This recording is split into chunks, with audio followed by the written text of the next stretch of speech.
Luther faithfully defended his World Heavyweight Championship. Kowalski's got him right where he wants him. Dory Funk Jr. wanting that World Heavyweight Championship. 10 pounds of pure gold. Simon Felder's Dusty Rhodes has just become the World Heavyweight Wrestling Champion. Presenting the greatest organization in wrestling history. We always deliver on our promises at the National Wrestling Alliance. Yeah, was pretty hard, and look at what he gonna work now. Oh! Hey everybody, it's Durger time, and thank you for joining me once again for another episode of NWA, The Dynasty. We are just getting back from Crossroads, where at Crossroads, Cody Rhodes gave a Crossroads to become champion. The reign of terror of Cody Rhodes begins as it is Cody Rhodes' world, and we just live in it.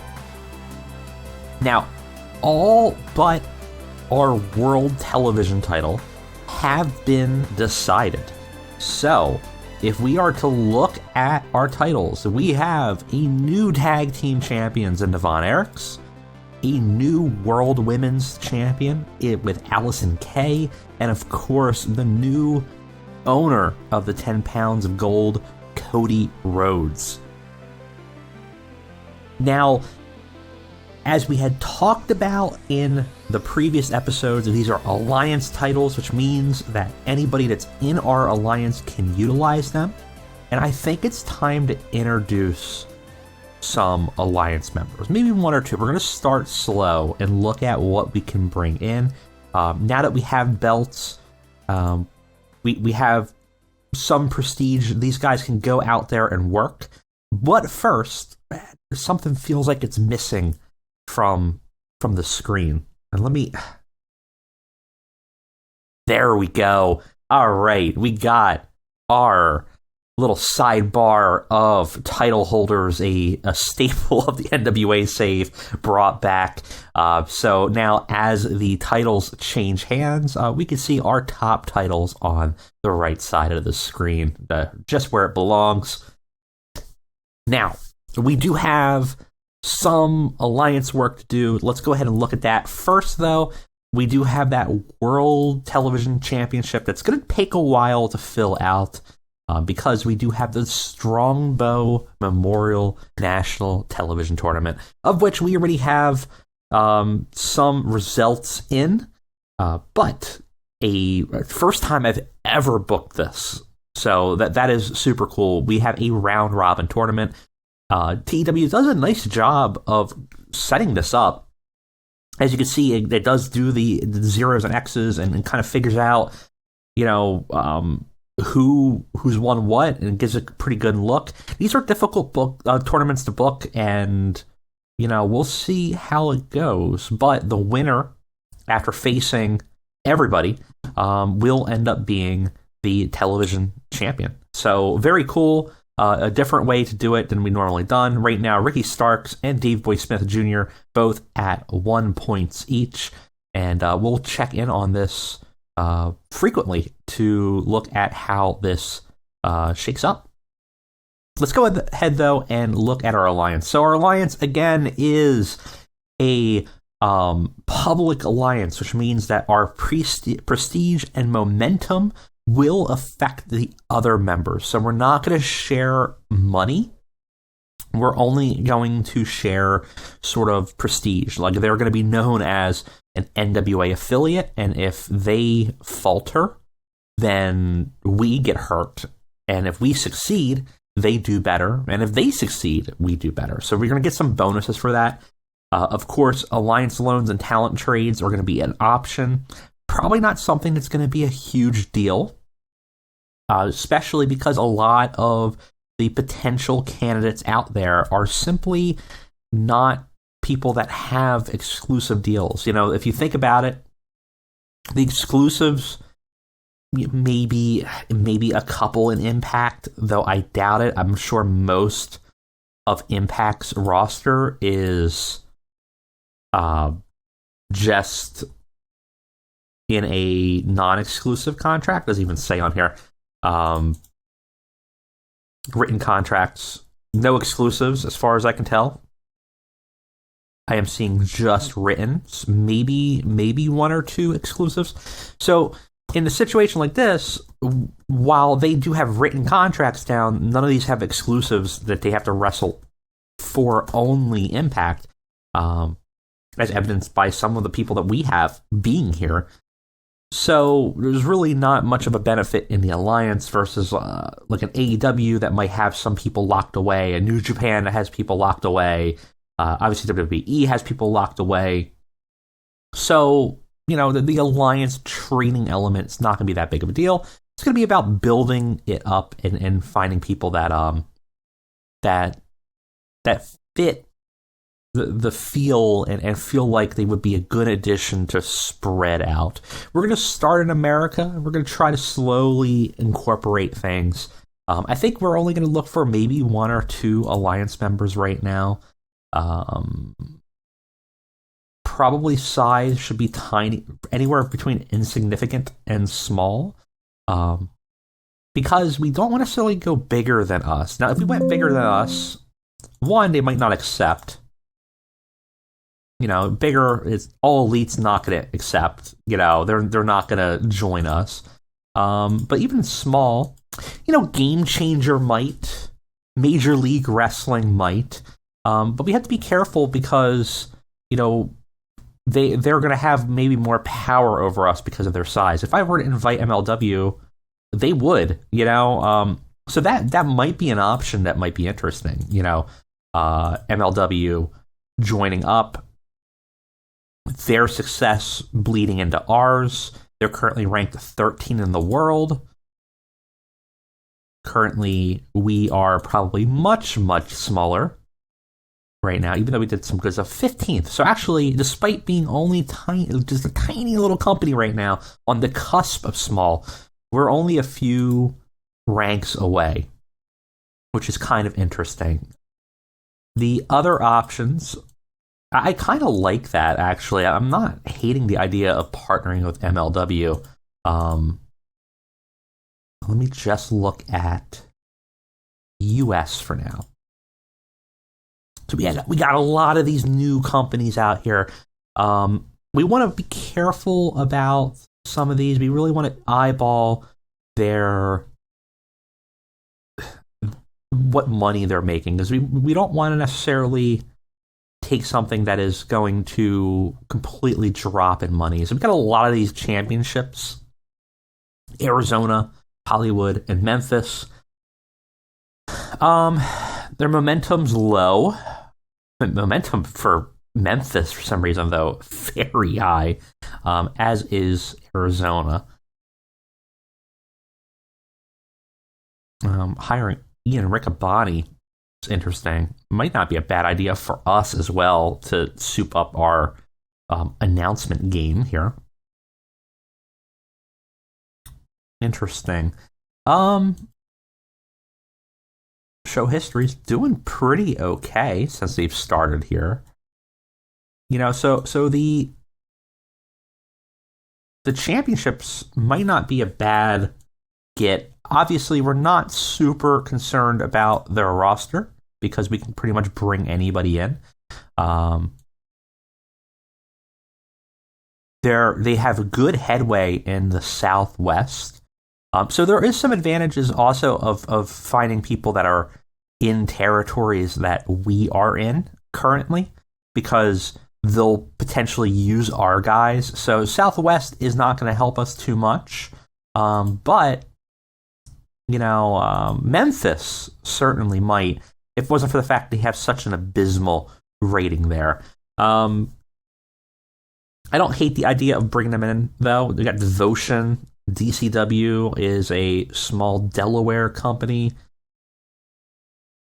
Certainly some options here that could be interesting. Really don't hate the idea of bringing MLW in and partnering with them to rebuild the alliance. We would kind of be the two cornerstones of the alliance, and then start to spread out from there. PCW here is another one that is an interesting one. It's a little bit grittier than maybe what we want. It was I don't know. I don't know about that one, to be honest. You know, Rise was previously at NWA East. So that is an interesting element there. Apparently, Wayne Favaseur bought it in our save here recently. I don't know. Let me know what you guys think. Who should be our first inductee? I think we will wait until next episode because I'm not 100% sure. I'm leaning towards bringing in MLW now and then grabbing the championship wrestling. So I think that makes a lot of sense. But I don't know. You know, let me know what you guys think, and we will go ahead and do that. One of the other things I'm going to do, I think, is look to see if anybody is interested in hosting us for our show. We have 2 months left, but it's always nice to see if there are any other broadcasters, and it doesn't look like there's anybody else interested in us. Just the same. We may have built up a little bit of momentum, though, to ask for a 2-hour show, which is always better because easier to book, more wrestlers on it. So, you know, more time is better always, I think. Well, I guess not always. I mean, there's money issues, but if money is not your issue, sometimes it's better just to go ahead and do it. So I'm going to go to events. I'm going to look at, you know, they'll block you. So if I ask for a 4-hour show, they'll say, no, you can't take 4 hours of our time slot. But what if I did 2 hours? I was originally at an hour and a half, so. Yep, have no problems. We are still running every Monday. We are still running, I think, on demand. So, you know, not going to get a lot of eyes on it. Obviously, we're not going to make a lot of money. And clearly, looking at the pay-per-views, we're not making a lot of money on these pay-per-views either. Still have to decide whether we want to run it frequently or not. I think for now, I think the best option is to plan for 6 pay-per-views a year. So we just had one in January. I think we're gonna.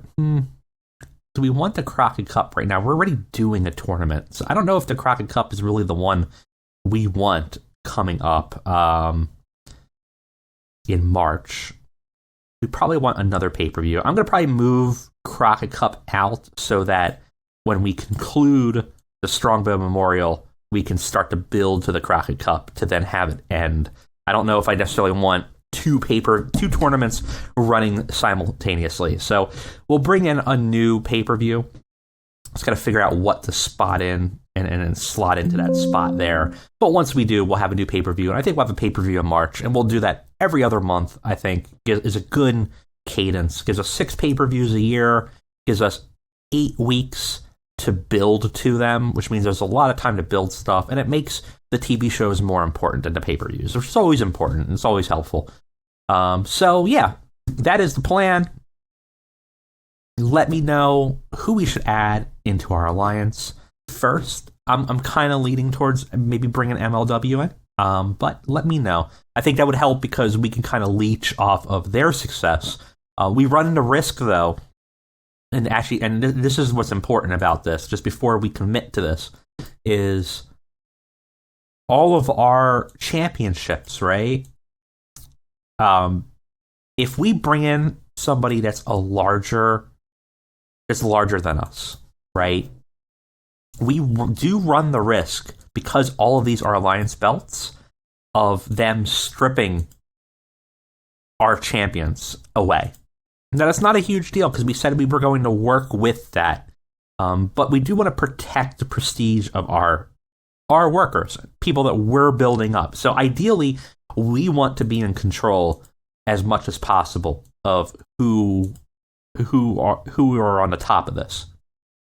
Generally, the AI will pick whoever is the most popular, right? To whoever's the best candidate, the best star to win. And they do have permissions to go ahead and change the championships on their shows. So we do have to be careful. So an example like an MLW, they are bigger than us. So theoretically, their top stars should be maybe more popular than ours. And we can certainly take a look. You know, their major stars, Alexander Hammerstone. Well, I don't think Hammerstone's going to beat Cody, right? Because look at this popularity gap. You know, we're looking at 30s here versus, you know, what is Cody?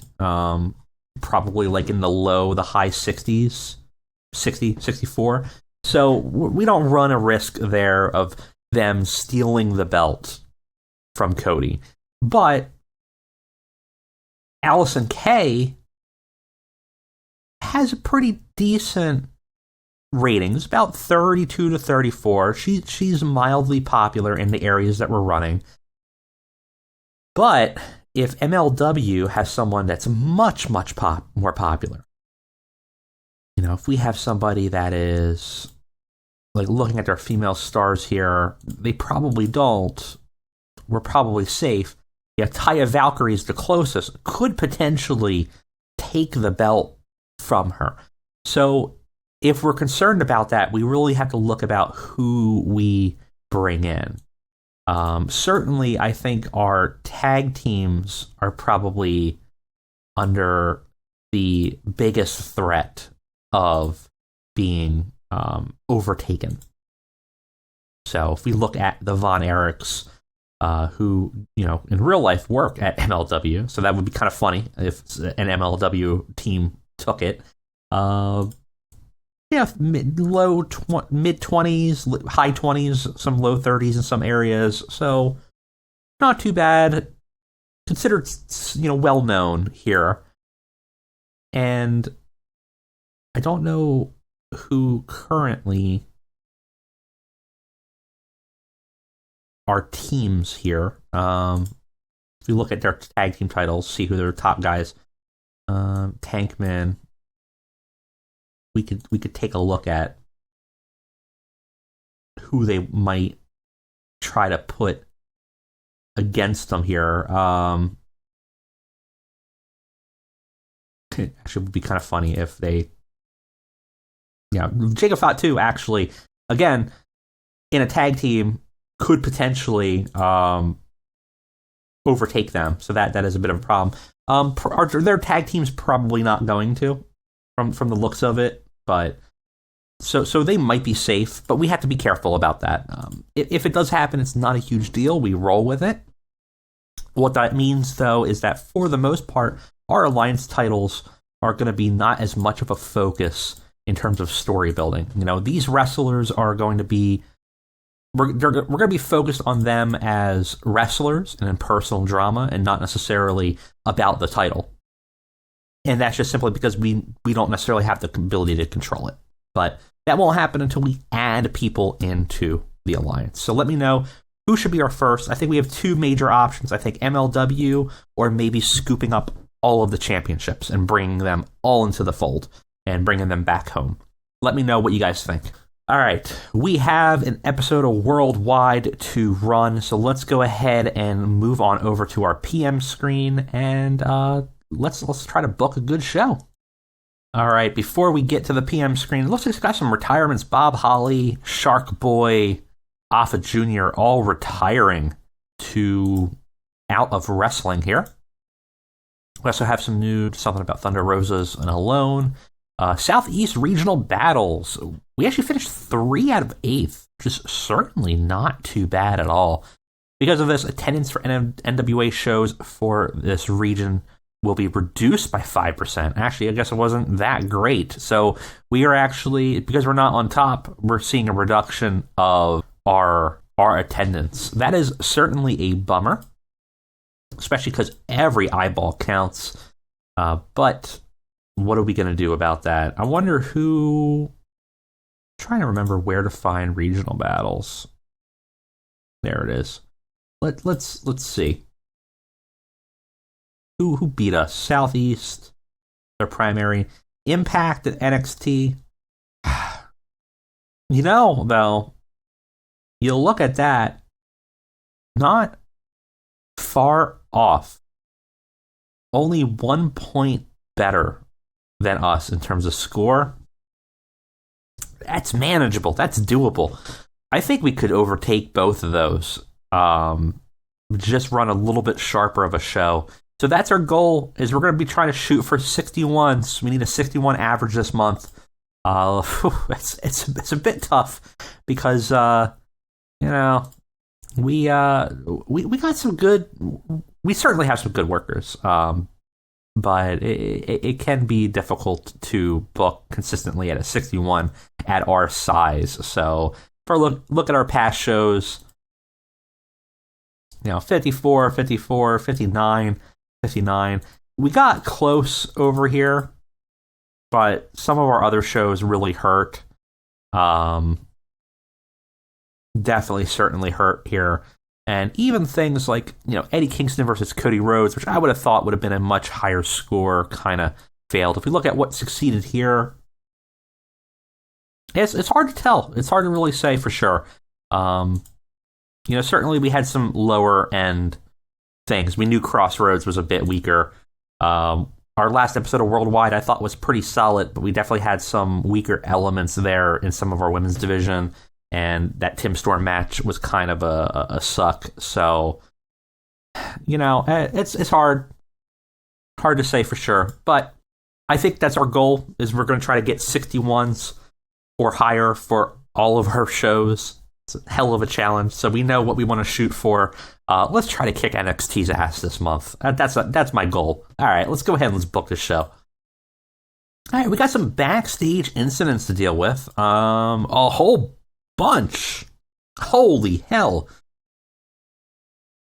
All right, that looks like some protege work.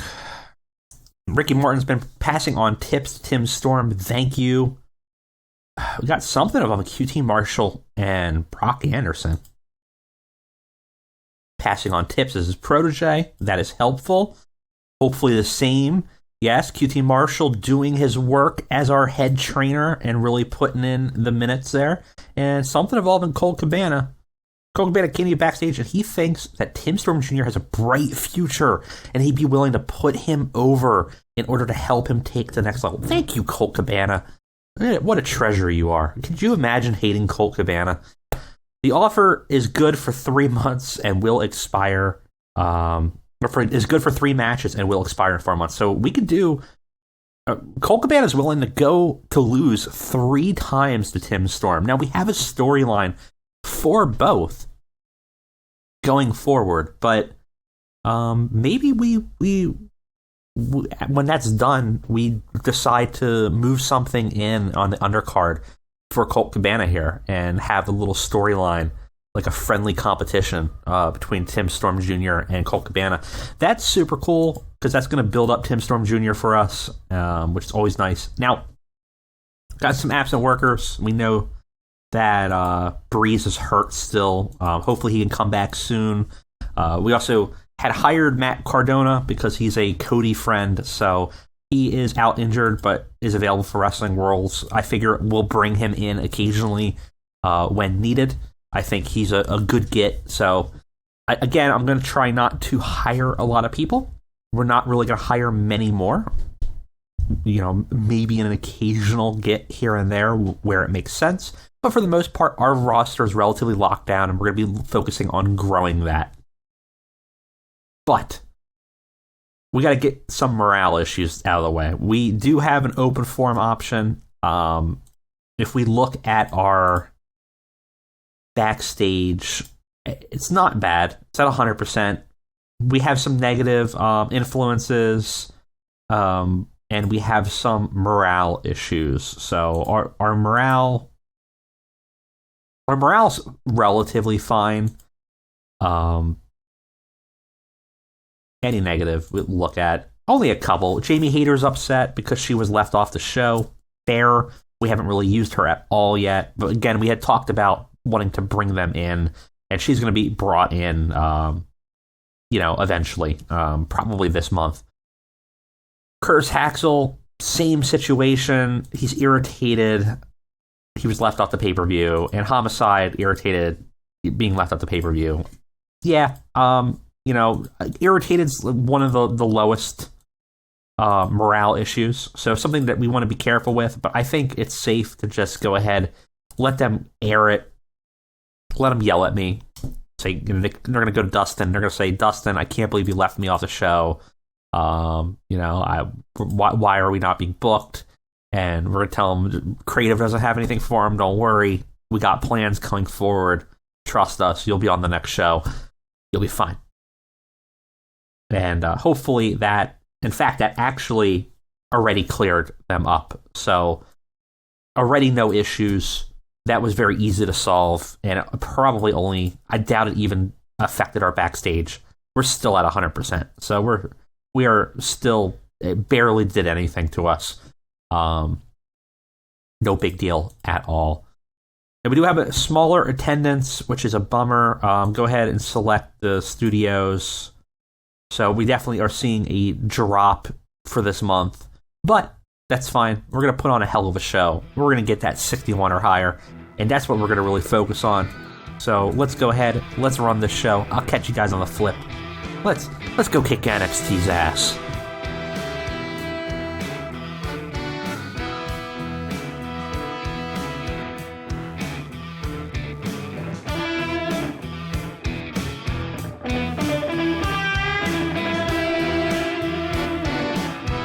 Okay, everybody, we got a full 125 minutes and 2 pre-shows. Really happy that we have so much more time to work now that we've had that extra half hour. One of the things we also did is we changed the product style of the show. We were originally doing I think it was like throwback, classic Southern, I want to say, wrestling. It was a little restrictive, and some of the viewers had mentioned, I think some Discord members and some people even in the comments were mentioning that maybe it wasn't the right fit for the style. It's hard to say, we kind of want Dustin's NWA to be something that's sort of a throwback, but it's sort of a little bit of maybe a 3-ring circus style of like, there's a little bit of everything, right? It's definitely going to be more of a simpler, more old school throwback, but there should be a whole bunch of things. And the idea that like things like tainted endings turn people off, or ladder matches turn people off, didn't make a lot of sense. So what we did is we moved to I'm not sure if I liked staying on this style, but we did the no style, which has no style, has some wrestling, some entertainment, no real guidelines of how it all fits together. It gives the fans a variety. So it changes things up. It makes us need 3 different types of matches every show, but they're open and accept any type of match. So maybe that works. I don't know, but if you guys in the audience think that there's a different style that works better, let me know. For now, I dig this because it's a little bit of that grab bag of everything happening, right? And I think that fits thematically the style of what we're going for. But I'm open to changing it. So for now, it's going to be a little bit different. But I'm always open to adjusting it if we find something that's more suitable. Now, let's get into the show. We'll start with the pre-show. The Von Erichs get into the pre-show, our champions. Didn't have any time for them for the main show, and I figured I might as well give them some time, get some reps in, get some popularity. We're here in front of 200 people, so we've maxed out the studio, but having more eyes on them is going to help. It's good wrestling, and it had decent reaction from the crowd. The Von Erichs defeated the Order in 9 minutes. This was a work-the-crowd match. Marshall and Ross went over strong. They looked good, 50-44. The Knights at a 39-36, actually totally respectable. Given them a little bit more time in the oven for U.S. audiences, I think these guys will be totally fine for mid-card tag teams. Because that is one of the things, is they're known in Britain. They're, I think, a little bit in Australia. not really here at all. So if we can develop that, I'm not very concerned at that point. So happy with that. Overall, a pretty good match, and hopefully it builds up both teams. We also have a women's match because none of these were on the show, and I felt like it was a good opportunity to kind of give them some work. And it had a fantastic heat, actually. And it had great wrestling. This probably should have been on the show. It would have done better to maybe some of the things we put on here. Mickie James and Ramona Riot defeat Kimberly and Camille. Mickie James pins Camille. Camille is the weak link, but all five, I can't count. All four did relatively well. Camille, the weakest, certainly, but 57, 54, 55 is all looking really good. I think we have a really strong women's division in this save so far, and I want to foster that. So if they're not on the show, I'm going to make sure that at the very least we're doing pre-show and helping build up some of the other women. Our weakest links so far probably are Camille and probably Delilah, as we kind of have to build them up a bit. So pretty good. We start the show off with a pretty decent segment. Kingston struggled to go off script, which does not sound right at all. But we have Eddie Kingston going into the back. So we have a camera in the back, and he goes to Dustin Rhodes' office, office that previously sat Jeff Jarrett, Paul Pinky George III, Billy Corgan, and Danhausen. There sits Dustin Rhodes, and Eddie storms in. He's furious about his loss at the pay-per-view at Crossroads. And he's talking about Cody cheated, and how is that respectful? This is the first pay-per-view. Your brother cheated. This is ridiculous. Homicide is there. He's trying to hold back Eddie. Eddie's just a fireball right now. And he's like, your brother's a little two-faced rat piece of shit. And before he can even go further, Dustin interrupts him, stands up, and he says, Eddie, I know you're mad. And I know Cody is Cody. But he's also my family. So I'm just going to ask you to cool down and watch yourself before you say something you're going to regret. Eddie respects Dustin. He likes Dustin, and he calms down. He knows that maybe he stepped too far. He cools down. Homicide's cooling him down. He nods. And he starts talking more cleanly. He's like, Eddie wants a rematch, and he wants another title shot. He wants to face Cody. He thinks it was BS. And before anything can even get really fixed, Cody comes in. He heard a commotion, and him and Brandy are both there, and they just start making matters worse. All the groups are yelling at each other. Eventually, it's clear things need to be settled in the ring, and Dustin agrees to join Cody in a tag match against Eddie and Homicide. So Dustin's like, I'll fight with you, my brother. Dustin seems like he might be trying to be in the tag, maybe more as a mediator of like, I'm going to be there to keep things in line. So we're going to get a Dustin Rhodes match. It's going to be the Rhodes Brothers versus Outlaw Inc. For our main event tonight. Overall, this show does not start off the show strong, but it does pretty well. Cody is superb in acting. Eddie struggled a bit, but we get our main event ready. And we got our first on the show of our Strongbow tournament, our round robin. Lance Archer goes off against Chris Adonis. Lance beats him in 10 minutes with a blackout, and then gets 1 point on the round robin tournament. Lance Archer has a fantastic form here of a 67. I was hoping that this would get higher because of Lance Archer.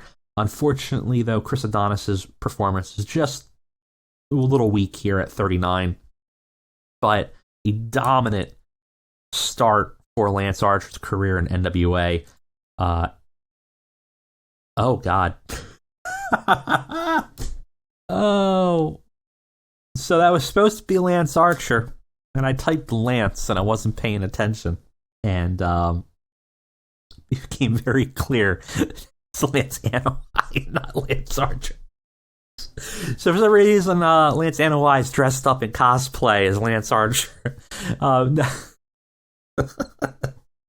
So, okay, that's bad. But we got Lance Archer on a microphone, and he does his shtick. You know, he says, "You don't know what you've unleashed. Everybody's in this tournament. Doesn't matter who you are. Step in his ring, everybody dies." But apparently, it's Lance NWA doing it. Boy, that's gonna hurt. Well, I don't think we're gonna win quarterly this time, guys. Oh boy. Oh man. Always double check what you type. I really forgot that we had Lance NWA, which is funny because I think he's in a squash match tonight. But I just instantly just typed in Lance and went, and boy, okay.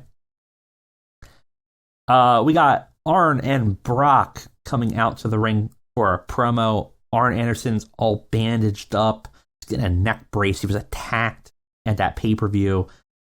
Brock says how he's upset that someone would attack his father, and, you know, the audacity of it all was that they barely hit it. We know who it is.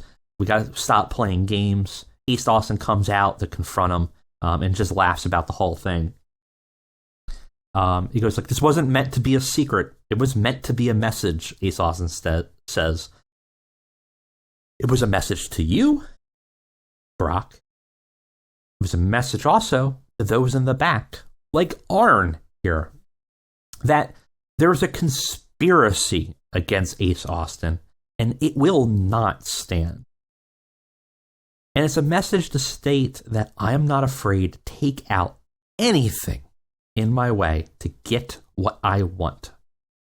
I was screwed out of what was rightfully mine, what I worked hard to achieve. And until it's given back to me and I hold it in my arms, every rising star, every next generation, every living legend that's backstage helping out, even every manager and announcer and owner, every part of the NWA is fair game." This gets the crowd hotter. Arn Anderson is doing good mic work back and forth. Brock's hanging in there. Segments of 45 because Brock is probably not as good as the other two talking, but oh well. Afterwards, a abysmal brawl happens because it only gets a 32. Ace Austin concludes his little statement, and Smoking Aces appear from the crowd behind the Andersons. They both attack, sucker punching and attacking the Andersons. Jericho 120's holding Brock and handling him in the corner. Meanwhile, Zicky Dice is attacking the injured Arn Anderson. Pillman Jr. bolts out of the backstage and jumps Ace Austin, and the two start brawling into the crowd. Pillman's able to get the upper hand and forces Ace Austin to kind of rout and retreat, and then slides back into the ring to take care of the Smoking Aces. He ends up hitting Jarek with a DDT, and then forces Zicky Dice to scatter, protecting the Andersons. We have sort of a budding friendship between Brock and Pillman here. Shades of their father's friendships kind of bleeding here into it. Unfortunately, the segment itself doesn't do great. We actually lose some heat for the storyline, but we clearly are building up towards probably a Pillman-Austin singles match, I'm thinking. Backstage, we catch up with the camera crew who find that in the parking lot, Delilah Doom, who is entering, is attacked. We catch up mid-attack as King Coda, Coda Kai herself here, is attacking Delilah Doom. Marty Bell also there, adding support. The two leave Delilah injured in the arena backstage, or in the parking lot backstage, and walk away. Clearly having some dislike for her and her friend, and making it well known. This segment does okay. It's a 44. It's not too bad. And we got the Colognes, whose debut in NWA has been mired in controversy because they keep on getting stuck in this damn comedy gimmick with Colt Cabana, the silly comedy wrestler.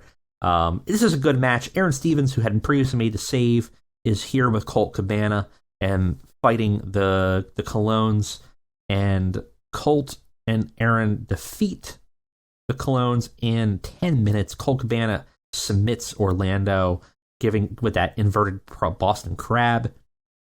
It's a 45. Overall, it was pretty good. Aaron's at a 55, Colt at a 52, and the Colognes at a 32, 33-ish each.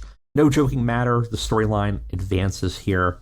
Overall, gave the crowd a breather, which was sort of the goal. Did a good job. 45 is not too bad. Afterwards, Carlito is pissed that the Colognes lost again and says that it's time to finish this. Colt, next week, you and me, no laughing matter, no more drama, we fight. And Colt accepts. So, we're moving on, upgrading to Carlito here, and Colt's got a much more significant match ahead of him next week. In an abysmal 5-minute match, Kerry Morton versus Nick Camarado. Remember how I was like, we got to make sure we get 61s, and then I put these type of matches on? Yeah, smart job, Durger. Jeez. Nick Camarado defeats Kerry Morton in 5 minutes by submission.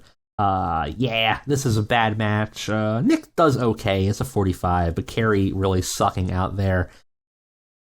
Oh. Afterwards, we have a really bad segment too. Oh man, we're going the opposite direction of where we need to be here. QT's watching the match, and he's jumped by Tim Storm Jr. and attacked. QT's been trying to court Tim Storm Jr., and Tim Storm said that QT was next after he attacked his dad, and he makes true to that as we kind of build towards the culmination of the feud between the two of them here. Unfortunately, boy, it is just a stinker. Nick Aldis here, the war horse for the NWA, comes in to make the save. In our other Strongbow Memorial television match here, we have Nick versus Colby Carino. Unfortunately, Colby does not manage to get a win here. Nick Aldis wins. Colby actually is a slightly better performer here. We still have Camille and Nick Aldis on the wrong sides of things. So something we have to handle. But Nick Aldis defeats Colby Carino in 14 minutes, pinfall. Overall, pretty decent match. 50 is pretty solid. It's about what we were going to expect from this. And I'm really happy with that. Nick Aldis gets a point. Colby, I think, has now had 2 losses. So a rough start for Colby here. Afterwards, we got Allison K coming to the ring, holding up the women's title, and she cuts a promo, talks about herself, talks about being underappreciated, and being sort of a undiscovered gem for 14 years. So she says, for 14 years, I have been a dominant force across the women's independent wrestling landscape.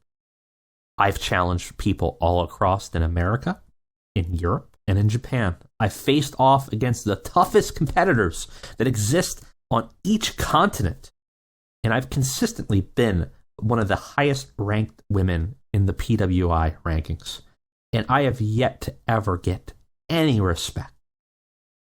I've never been the fan favorite online. I've never gotten good opportunities.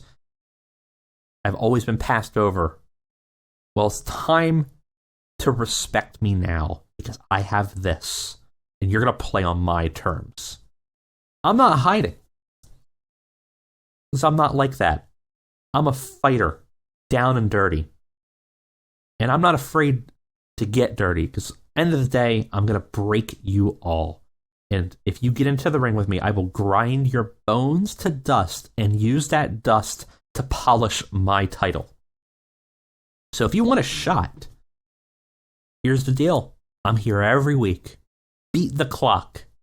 You have 15 minutes. Anybody that wants this, prove that you're worth the time to earn it. So, Kay starts a 15-minute challenge. Every week, she's going to be out challenging, open challenge. 15 minutes, time limit. You beat the clock, you get a title shot. If you miss, then that's all you got. And of course, Thunder Rosa comes out, accepts the 15-minute challenge. So if Thunder Rosa wins, she gets a title shot. But if she doesn't beat the clock or loses, obviously she does not. And surprisingly, Allison K does not go to a time limit draw. Allison K defeats Thunder Rosa in 12 minutes. Gives her a cutthroat. It's a brutal match. Thunder Rosa doing fantastic at a 66. Allison K at a 51. Gets us a 62 for the match. Allison K is definitely one of the better, but not top performers for our women's division. And really the goal with this storyline is to put her in really competitive matches on people and get put over so that we can build her up. Because she does have really decent stats. Her popularity is just not quite there yet. So if we can build her up by having some really good competitive matches, I think we're going to have a really good women's division. So that's the goal. This does very well. Thunder Rosa loses, but Allison K looks very good. Thunder Rosa, no slouch in this match. Gets us a 62. Gets the crowd hotter. They're really happy with this match. I'm really happy with this match. And it's going to be an interesting dynamic for the women's division. And finally, in our main event, we have Dustin Rhodes and Cody Rhodes, the Rhodes brothers, versus Outlaw Inc. And it's an exceptional match. Cody has a 73, Dustin a 51, Homicide a 47, Eddie a 65. We gain heat for the storyline between Cody and Eddie. Dustin off his game a bit, so is Homicide, but overall very solid. Of course, 20 minutes, we have Cody Rhodes winning. He pins Homicide with a crossroads after a distraction from Brandy Rhodes. So again, kind of cheats the win here. And afterwards, we get a little bit of a rundown. It's act of desperation. Brandy is able to make a pivotal moment of a distraction that leads to Homicide eating the pin and the Rhodes brothers winning. Cody is celebrating with Brandy, but Dustin looks obviously very displeased by the results. Dustin goes over to try to calm down the equally irate Eddie Kingston, who pushes him away, clearly disgusted at both of them. Eddie Kingston feels like Dustin basically was involved with this and is equally upset with him. Cody tries to raise Dustin's arm in celebration. He's happy. He's won with his brother. He doesn't see a problem with what's going on. Dustin is kind of reluctant, kind of moves his hand away. He's trying to talk to Cody. We don't know what he's saying, but we're kind of assuming it's something along the lines of, like, what did you do? Why would you do that? You know, like, that. And Cody isn't very interested in Dustin's concerns. He's very dismissive visibly, and, you know, he's sort of kind of mouthing like, oh, what's the problem? What's the problem? It's fine.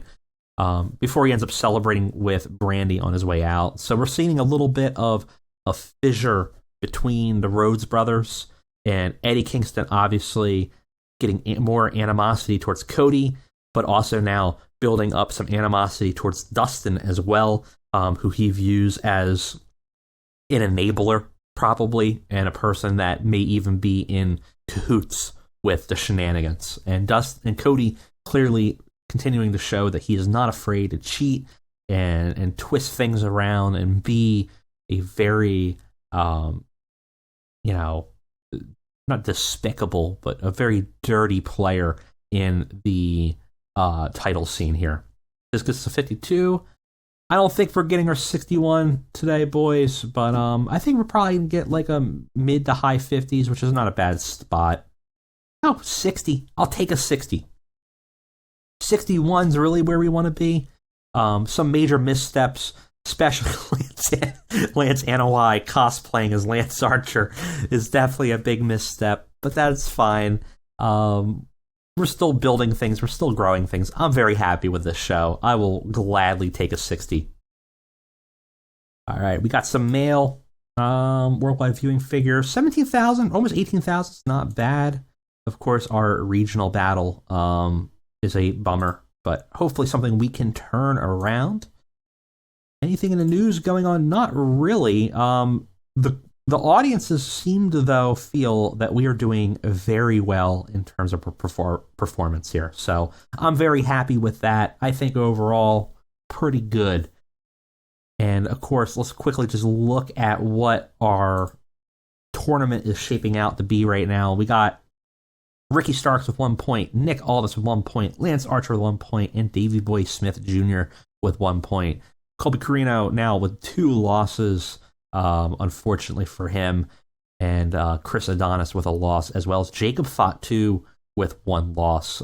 So going to be a tough position for Colby to maybe try to climb out of, and probably not too bad for Jacob Fatu. I could see him getting some wins here to kind of move back in, but right now, no clear person breaking away in the beginnings of our round robin. I'm really excited about this round robin. I wish we did it earlier because it's going to be so much fun.